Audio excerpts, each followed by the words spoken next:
전 세계적으로 로비 자금을 가장 많이 쓰고 있는 기업은 1990년대까지는 석유 기업이었어요. 근데 지금은 빅테크들이 전 세계에서 가장 로비 자금을 많이 쓰고 있습니다. 그러면 빅테크들이 또 가만히 있을 친구들이 아니거든요. 그쵸. 대표적으로 아마존만 해도 리나칸이 임명된 이후에 FTC 고위직 공무원을 5명을 자사 변호사로 고용을 합니다. 생각나요.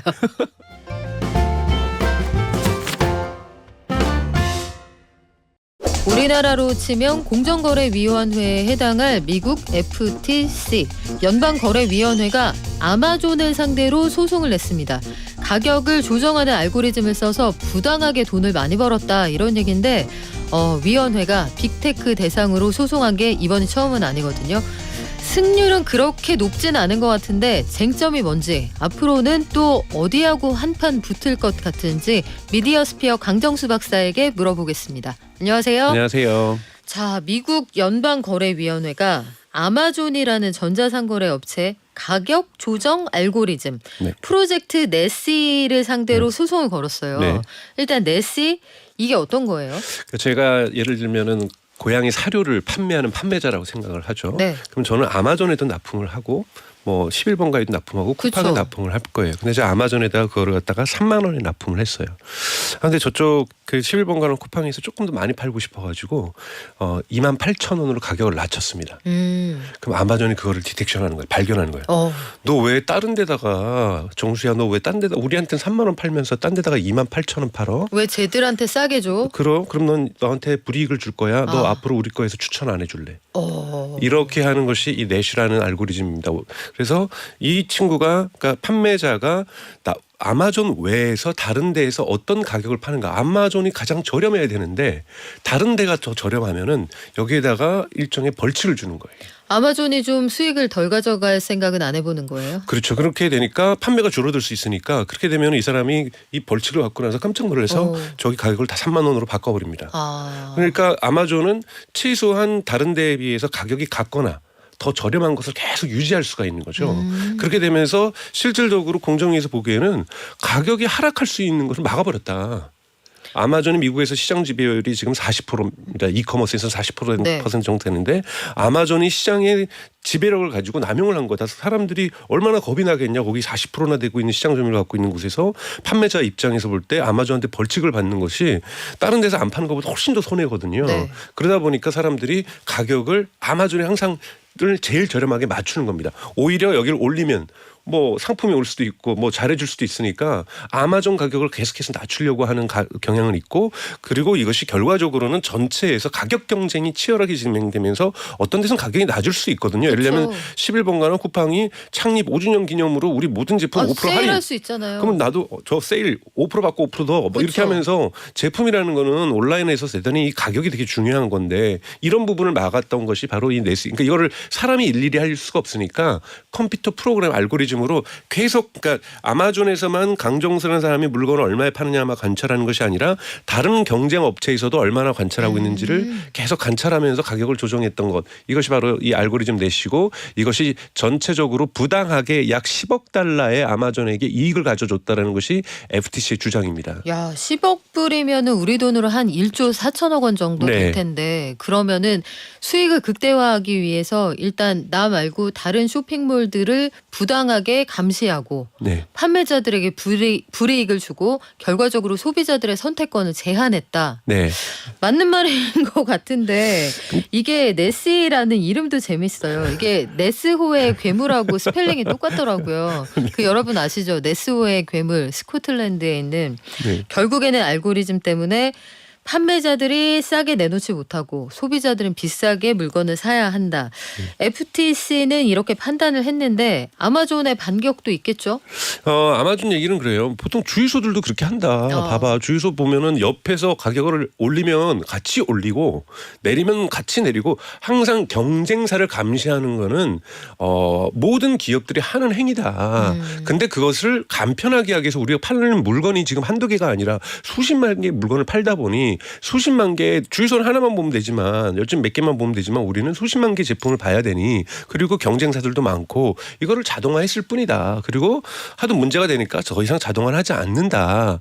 뭐 이렇게 이제 얘기를 하고 결국은 우리는 셀러들에게 우리 아마존을 좀 중심적으로 이용하려고 요구했을 뿐이다. 그랬었는데 조금은 아마존도 워낙 이것이 공세적으로 진행됐기 때문에 조금 이렇게 뭐 몸을 좀 추리는 이런 모습을 보여주고 있어요. 네. 자, 그러면 지금 이거는 진행이 되고 있는 이야기인 거잖아요. 네. 그래서 지금 쟁송을 통해서 법정에서 다투게 될 텐데 FTC 이번 말고도 이미 여러 차례 아마존하고 싸웠잖아요. 그간의 경과를 좀 볼까요? 우선은 아마존은 요번에 본격적으로 싸우는 건데요. 요번에 제소를 한 건 이것뿐만이 아니라 FBA라고 해서 풀필먼트 바이 아마존이라고 해서 그러니까 이건 사실 쿠팡도 한국에서도 하고 있는 네. 일이에요. 만약에 이 결정이 되면 쿠팡에도 영향이 미쳐질 수 있는데요.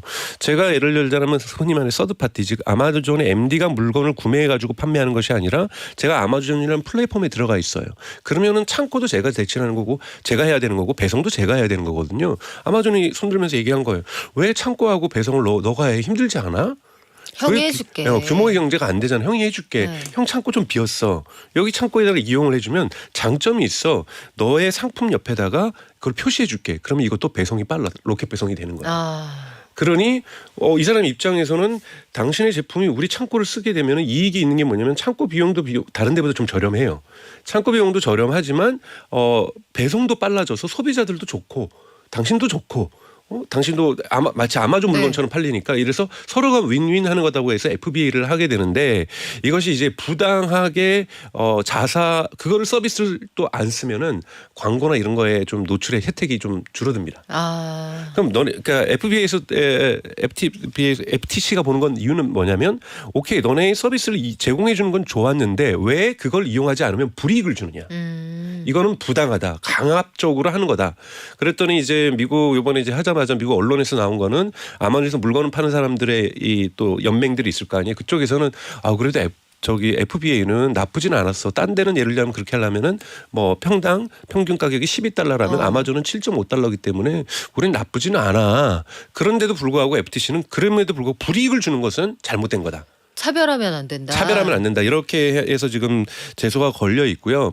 사실은 지금까지 FTC가 요번에 사실은 구글도 반독점으로 제소를 했고요. 그래서 지금 거의 이제 바이든 정부가 내년에 있기 때문에 이 리나 칸이라는 FTC 위원장이 마지막 화력을 다 불사르고 있어서 사실 더 큰 거는 구글의 검색이 독점이다.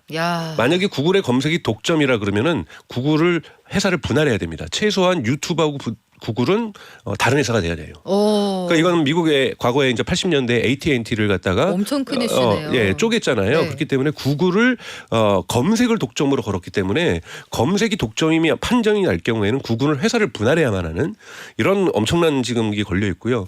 또 올해 7월에 또 마이크로소프트를 갖다가 이미 올해 봄에 기소를 했어요. 마이크로소프트가 작년에 여러분들도 알고 계시겠지만 액션 블리자드라고 하는 이 게임 회사를 우리가 인수합병하겠다. 그거 아직도 안 됐잖아요. 네, 근데 그걸 했던 것이 뭐냐? FTC가 또 제소한 거예요. 합병 반대. 합병은 시장 지위를 남용할 수 있다. 시장 지배력을 남용할 수 있기 때문에 이미 잘 나가는 기업 둘이서 합병해가지고 너무나 시장 점유율이 커진다. 이거는 문제가 있을 수 있으니 재판을 걸었습니다. 근데 7월달 재판에서 FTC가 패소하는.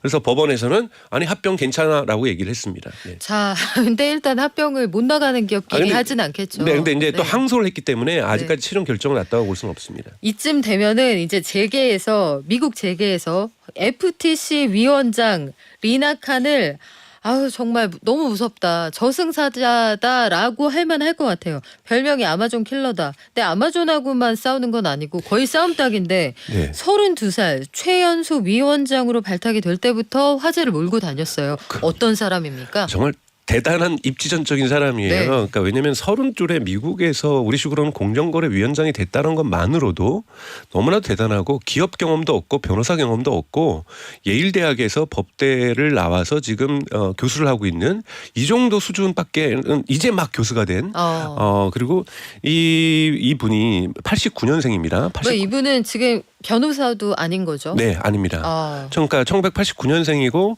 그다음에 이분이 이제 2017년에 대단히 유명한 논문을 써요. 그 당시 이제 트럼프 행정부 당시였는데 아마존의 독설의 역설이 그러니까 독점의 역설이라고 해서 아마존도 충분히 독점이 될 수가 있고 독점의 폐해를 가져올 수 있다라는 논문을 쓰는데 처음으로 아마존 같은 기업이나 빅테크가 독점 사업자가 소비자에게 좋지 않을 수 있다라는 논문을 썼던 걸로 대단히 유명합니다. 왜냐하면 여러분 지금까지 주류 경제학은 독점은 문제를 삼아요. 근데 독점을 하면 무슨 일이 일어나냐면은 가격이 인상되거든요. 가격이 인상돼서 소비자가 흔히 말하는 소비자 후생이라든지 소비자가 불이익을 당하니까 독점을 규제하는 거거든요. 왜냐하면 사업자가 하나니까 경쟁이 줄어들게 되고 그렇죠. 경쟁이 줄어들니까 가격을 내 맘대로 올려. 이게 돼가지고 독점에서는 가격이 소비자에게 부정적인 영향을 주기 때문에 독점을 규제하자라는 것은 보수건 진보건 모든 경제학자들이 동의하는 바거든요. 그런데 지금까지 보니까 아마존은 최저가 정책 뭐 이런 걸 쓰고 있고 구글은 심지어 무료. 광고만 보면은 모든 건 무료. 그러니까 빅테크들을 갖다가 규제할 수 없었던 이유는 뭐냐면 가격이 무료이거나 가격이 저렴해요. 독점인데 가격이 괜찮아. 이런 반응이었던 거군요. 전통적인 주류 경제학의 프레임워크로는 이건 규제할 수가 없는 거예요. 근거가 없어서. 네, 소비자 후생이 좋은 겁니다. 그런데 리나칸 얘기하면 약탈적인 가격을 매우 인하하는 것도 궁극적으로는 경쟁을 죽인다. 왜? 이거를 감당할 수 없는 사업자들은 날아가고 그리고 이 가격을 내기 위해서 흔히 말하는 강정수가 고양이 사료를 파는데 이윤율이 너무 낮은 거예요. 그러다 보니까 어떤 조그만 경기 변동만 나오면 강정수 사업이 망하는 거예요. 그래서 여기다 공급할 사람도 없는 거죠. 그리고 아마존에 경쟁하려고 하는 업체들도 아마존과 같은 가격을 못 맞추니까 서비스를 중단합니다. 결국은 이거는 전체 시장 자체에 이 상인들의 숫자도 줄이게 되고 상인들의 그 이윤율도 줄이게 돼서 전체 경제의 효용성을 줄이게 된다. 이것도 약탈적 가격, 즉 가격을 심하게 인하하는 것도 소비자 후생에는 궁극적으로 좋지 않다는 게 리나칸의 주장인데 생태계를 파괴한다. 그렇죠. 이거를 너무나도 논리정연하게 잘 써가지고 뉴욕타임즈가 최근 30년 만에 보는 가장 뛰어난 경제 논문이다. 진짜요? 그런 식으로 칭찬을 하고 당시 트럼프 때 법무장관이 나 이런 사람 처음 봤다. 그래서 리나칸과 한 20회 정도 전국 순회 강연회를 같이 법무장관이 다닙니다. 엄마. 이런 논리를 우리가 듣고 배워야 된다. 지금까지 논리가 없어서 규제를 못했던 거예요. 빅테크에 대해서 사실 공화당이나 민주당이나 씩씩거리고 있었거든요. 네. 어떻게든지 규제해야 되는데 개인정보법 위반을 가지고는 규제를 막 할 수 있고 압박을 할 수 있는데 뭔가 독점이라는 걸로 규제를 하고 싶은데 이론이 없는 거예요.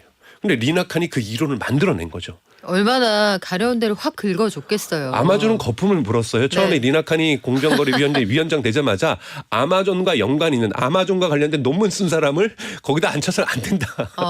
뭐 이러한 논리를 피면서 이 위원장 선임에도 반대를 했었는데 FTC 위원장 될 때 공화당도 찬성표를 던지는 뭐 이런 일이 있었기 때문에 이거는 이번 민주당과 공화당이 엄청나게 갈등하잖아요. 미국에서 웬만해서는 같이 표를 섞질 않거든요. 그렇죠. 그런데 FTC 위원장 선임할 때는 공화당의 일부 표가 동의표를 했을 정도로 공화당과 민주당이 합심해서 리나칸을 밀어줬다라고 평가도 할 수 있습니다. 논문을 진짜 잘 썼다는 얘기예요. 이게 빈틈이 없이 네. 논리적인 흠결이 없었다는 얘기인데 그 생각도 나네요. 리나칸 임명할 때 미국에서 기술 좀 안다 하는 로비스트들 몸값이 엄청 뛰었다. 네. 사람들을 진짜 어마어마하게 그 빅테크들이 데려갔다라는 얘기도 있었는데 리나칸의 취임이 일단 빅테크들 입장에서는 정말 질긴 고기 같았겠네요. 그렇죠. 그래서 네. 빅테크들이 가장 지금 여러분 전 세계적으로 로비 자금을 가장 많이 쓰고 있는 기업은 1990년대까지는 석유 기업이었어요.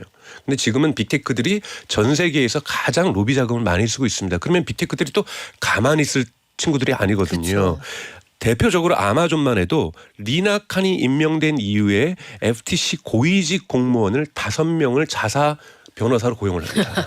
생각나요. 그러니까 이렇게 즉 한두 명도 아니고 5명 심지어는 13년을 일했던 사람을 데리고 옵니다. 이렇게 해서 지금 뉴욕타임즈나 이런 언론에서 보도하는 건 뭐냐면 당연히 구글도 데려갔겠죠. 마이크로소프트도 데려갔겠죠. 그렇죠. 그래서 1990년 이후에 전체 41명이 고위직인데 그중에 37명이 지금 다 빅테크에 가 있어요. 대기업이나. 대단하다. 그러니까 다 쓸어간 겁니다. 그렇죠. 그랬더니 뭐라고 하냐면은 지금 리나칸은 자기도 신입사원처럼 아주 경험이 짧은데 거기 있는 변호사들이 다 2, 3년 경험밖에 안 되는 변호사들만 남았다라는 거예요. 와.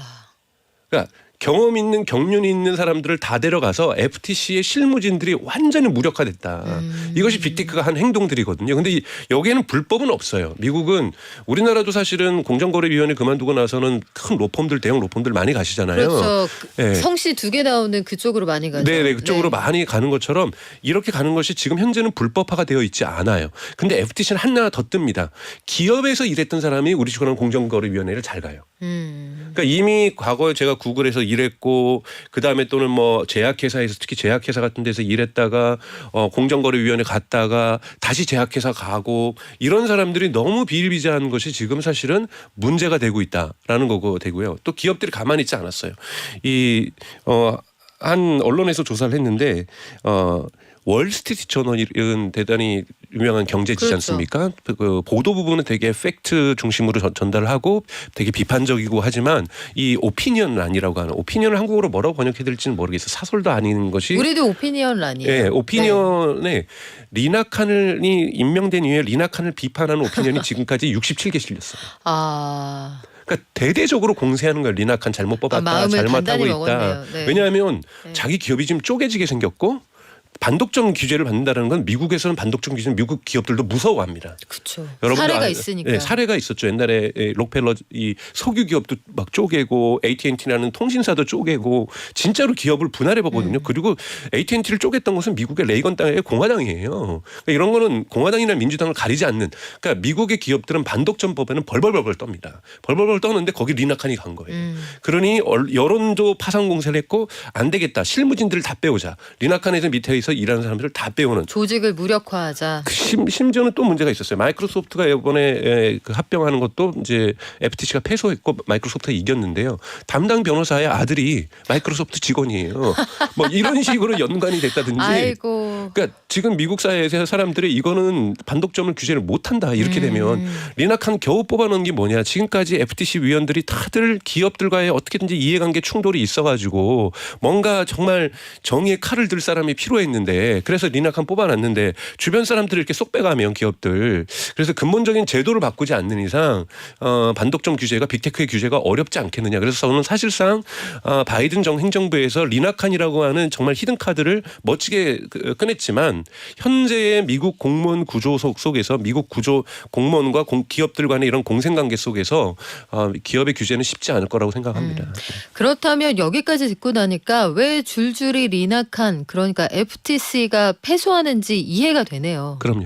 네. 지금 상황을 보면은 빅테크 기업들을 상대로 한 소송에서 지금 전력이 어떻게 돼 있습니까? 현재까지? 지금 현재 뭐 그런 건 했어요. 뭐 이렇게 자질구레한 것들은 뭐 자질구레한 표현해서 죄송합니다. 그러니까 넷플릭스 같은 경우에는 왜 사람들이 가입하기는 쉬운데 탈퇴는 어려운가? 해지는 어렵냐.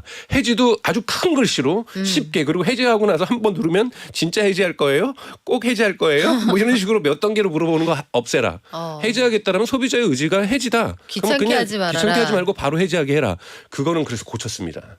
그래서 이러한 좀 몇 가지 부분에서의 소비자들이 좀 불편을 했던 것은 행정명령 정도로 했고 기업들도 그 정도는 크게 손해보지 않는다고 해서 다들 양보를 하고 있어요. 그래서 이런 몇 가지 것들은 됐지만 큰 거 우리를 반독점으로 보겠다. 우리에 대해서 지금 너네가 했던 건 가격을 교란하는 일이니 앞으로 하지 말아라. 이런 부분하고 또 하나 이제 리나칸이 했던 거는 사실 리나칸이 이제 주장하니까 아마존이 그냥 말을 들은 거예요. PB 상품이라고 보통 우리가 얘기하죠. 네. 그러니까 예를 들자면 우리가 무슨 마트에 가면은 그 마트 김 되게 많잖아요. 네. 그러니까 사실 오프라인 우리 상점에는 이 PB 상품이라는 것들이 되게 많습니다. 즉 그 롯데마트, 이마트 이런 마트들이 자체 브랜드로 만드는 그쵸. 거죠. 그러니까 당연히 아마존도 우리도 할게요. 사실 쿠팡에도 많이 있어요. PB 상품이라는 게 물도 있고 사실 네. 많거든요. 그러면 아마존이 근데 이제 문제가 뭐냐면 저 가방이 인기가 있어요. 그럼 그 가방하고 똑같은 걸 만드는 거예요. 아하. 그러니까 원래 인기가 있는 PB인 물이라든지 주로 많이 사람들이랑 이런 거 기저귀라든지 이런 거 파는 게 아니라 저거 갑자기 저 모자가 인기가 있네. 저 티셔츠가 인기가 있네. 그러면 그거보다 한 20% 싼 아마존 PB 상품이 나오는 거예요. 그건 좀 못 됐는데요. 너무. 그렇죠. 이거는 대단히 언론에서도 비판을 받았고 네. 리나칸이 또 한 소리 크게 했죠. 이러한 PB 상품 간행들은 경쟁자 진짜 그 티셔츠 하나 만들기 위해서 모자 하나 만들기 위해서 그 얼마나 노력을 해가지고 정말 그 회사에 디자이너 2명밖에 없는데 사활을 걸어가지고 네. 그런 걸 만들어가지고 히트 상품 하나 만들어서 이제 돈 좀 벌어보려는 업체한테 너네가 그런 철퇴를 PB 상품을 만드느냐? PB 상품이 불법은 아니지만 이런 식으로 너네가 그 정보 아니까 하는 거다.